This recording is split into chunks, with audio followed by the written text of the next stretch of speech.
Boom! What's up, Waves Capital? It's Royce Jacob. Welcome back to the channel. And in this video, we are going to be talking about how the Grinch may be stealing the Christmas rally that many of us were hoping for. So, obviously, the Grinch himself is not going to be affecting the stock market at all because he is a fictional character. But what is affecting the stock market and the potential Santa rally is the combination of bearish fundamental and technical factors. Okay, so per usual, we will be kicking it off with the primary fundamental catalyst that is leading the markets downward. And that catalyst is the payrolls and wages blowing past expectations and flying in the face of Fed rate hikes. So we'll kick off the video by discussing a few key points surrounding the jobs report that was recently released. This is, once again, the primary catalyst that is leading the markets down as we kick off the new week and full week of December. Because ultimately, as I said in this morning's newsletter, more jobs and higher wages equals inflation struggling to cool down, equals an angry Fed, equals bad news for the markets, okay? So, again, macro 101, you guys. Dollar, the Dixie up. Dixie is looking pretty good right now. Everything else down, as you can see. Again, major equity indices, S&P 500, NASDAQ down almost 2% apiece. Bitcoin hanging in pretty well, honestly. Apple down 1.5%, and Tesla down almost 7% at the time of recording. And we'll see where all of these sit at the end of the video. So, again, you guys, stay safe out there. I'm glad that actually on Friday, I know the most recent video I posted was talking about how Jerome Powell set the stage for a Santa rally, but the jobs report was, to me personally, unexpected. I think to many it was surprisingly good, which is, again, not good for the markets.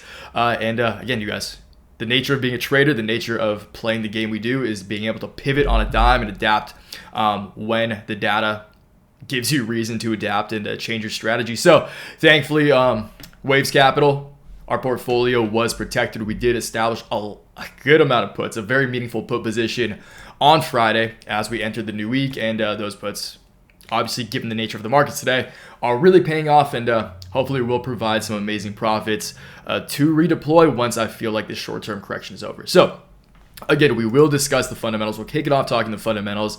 I do want to talk about the CPI report and when that's coming out and why I think that could be the potential saving grace or nail in the coffin. It's going to be one of the two for the markets, and just, again, the date that comes out, it's right there. You can see it, but we'll dive into that a little more when I feel necessary.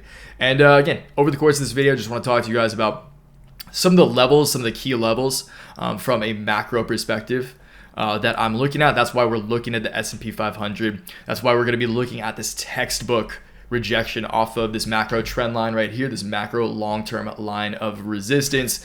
And couldn't have played out any more accordingly, really. And yeah, again, you guys, this isn't looking good when you look at what's happened the past couple of times we have seen this happen. Okay, so we'll talk about price targets for the S&P 500. We can take a quick look at the Dixie as well, and then we'll close it out by taking a look at good old Bitcoin. Again, very impressive how it's holding up better, even than like Apple, even like some of the stocks in the market that are holding up better. Definitely better than the indices, but Bitcoin holding up well. But again, you guys, if the greater markets are struggling, it's pretty likely Bitcoin will follow suit. But yeah, we'll take a look at the S&P 500, the US dollar, and Bitcoin to close out the video. So that's it, you guys. Let's dive into reading. Before we do, if you aren't subscribed, subscribe to the channel, join Waves Capital.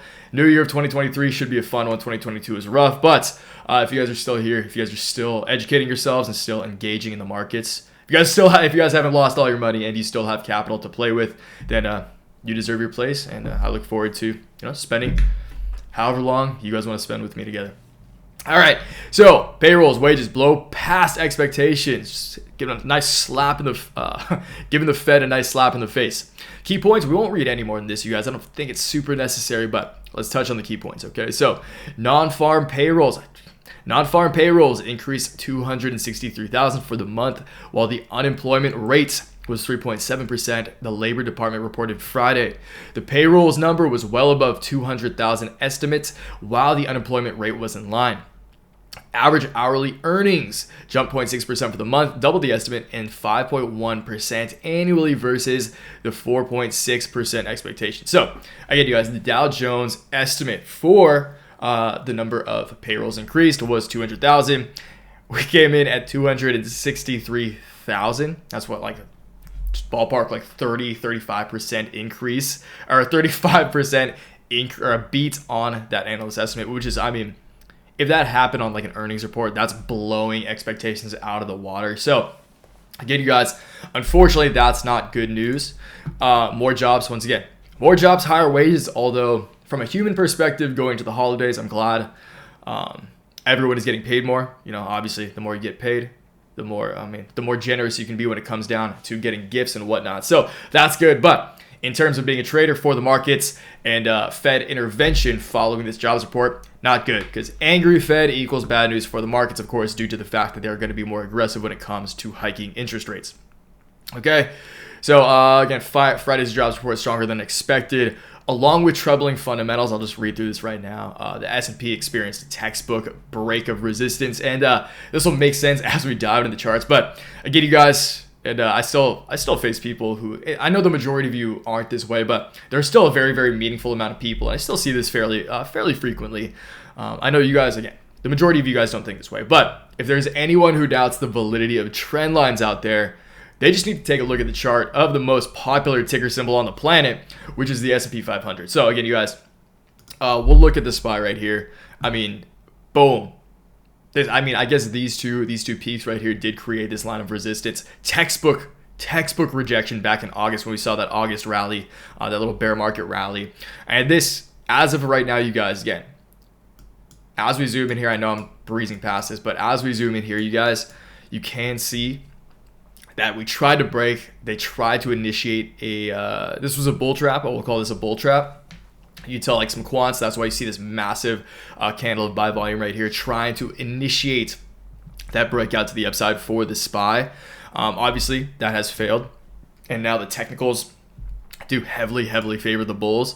The bears, especially after, once again, this bull trap played out, and there is such an evident rejection off of this macro line of resistance. So I know I kind of just covered that, but I felt it was necessary. We'll cover downside targets and potential scenarios from here when it comes to the short to medium term, maybe even extending into Christmas. Let's talk about CPI real quick, because this, as of right now, I will say the date of recording this is December 5th. If you guys happen to be watching this at a later date, maybe, I think that at this point, from a fundamental perspective, this is really the only saving grace for the markets. But again, it's only a saving grace in the case that inflation is cooling somewhat meaningfully. If inflation is stagnant or if it's heating up at all, then the markets are going to, we're going to free fall. We're probably going to be in a free fall until 2023 due to tax loss harvesting. Everyone, again, selling out your losing positions, offset any of the income you made for the year of 2022. That's tax loss harvesting. So that is a factor on top of, that's a very reasonable fundamental factor just as far as the investing community is concerned and the amount of capital entering and exiting the markets is concerned.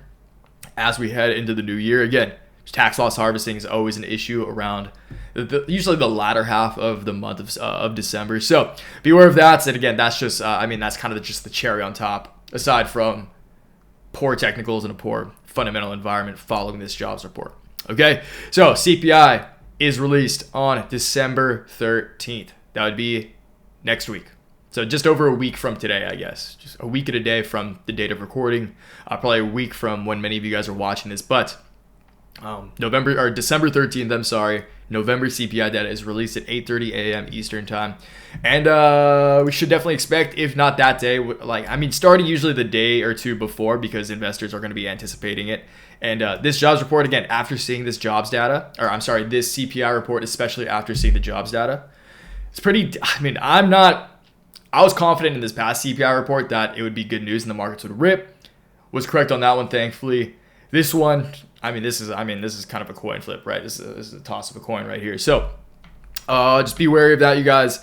I'm an optimistic guy. I do think it's still possible that we see that Santa rally, but again, you guys, it's a lot more questionable that we see that Santa rally now than it was before. I'd actually, again, as I'm sure is made evident, I definitely do think more downside is ahead. And again, money where my mouth is, I do have a pretty meaningful put position on board right now, which did thankfully do well. So again, plug time. Gotta give you guys the rundown on my complete portfolio and daily newsletter.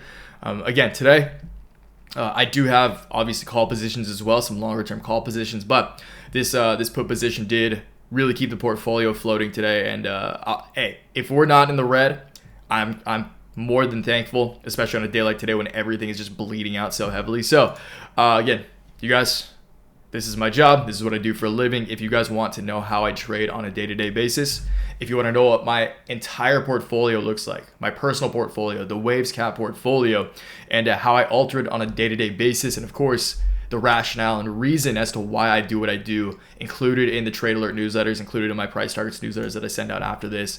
That's the first link in the description box down below. It's my complete portfolio and daily newsletter product. You get everything that is entitled right here, and I'll let you choose whichever pricing plan you want. $15 a month, $40 for every 3 months. It's the holidays. You can try it free for 7 days, and if you don't like it, then you can just bail out. It's just unsubscribe. It's easy as that. But I do trust you'll be sticking around. I do really take pride in this, and I do, again, days like today when the markets are bleeding out and Waves Capital is not. That in itself is good for me. And again, you guys, I'm really proud of what I do there, and I appreciate you guys if you sign up for that and join Waves Capital for real. But if not, as always, no worries at all. I appreciate you watching right here, right now. Let's talk about the SPY. Take a look at Dixie and close it out with the king of the crypto markets, Bitcoin.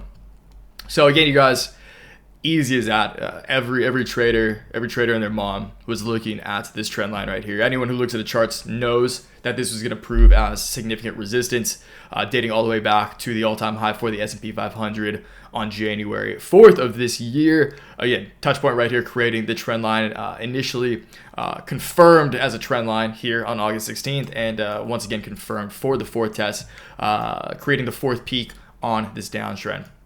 And if I'm being honest, you guys, the SPY is really in a descending channel.